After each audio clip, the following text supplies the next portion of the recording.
sa mga parke at multipurpose na ibinigay sa atin ng National Development Authority, kung saan ang mga bata malayang nakakapaglaro, siyempre ang pamilya nagkakasama-sama kasi mahalaga po sa atin ang komunidad, yung pakikipagkapwa. At yun po ang dala nitong mga ganitong open spaces sa atin. Ang parke pong ito ay I think pangatlo na sa Marikina. Yung isa po before this nasa kabilang distrito po. So, ganun din po, Senior Citizens Park at saka Children's Playground po. Ganito rin po yun, puno.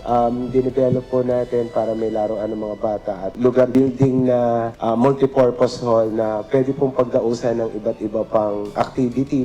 Asahan po ninyo na patuloy kaming makikipag-ugnayan kay Mayora, kay Congressman na makapagdala pa kami ng maraming proyekto.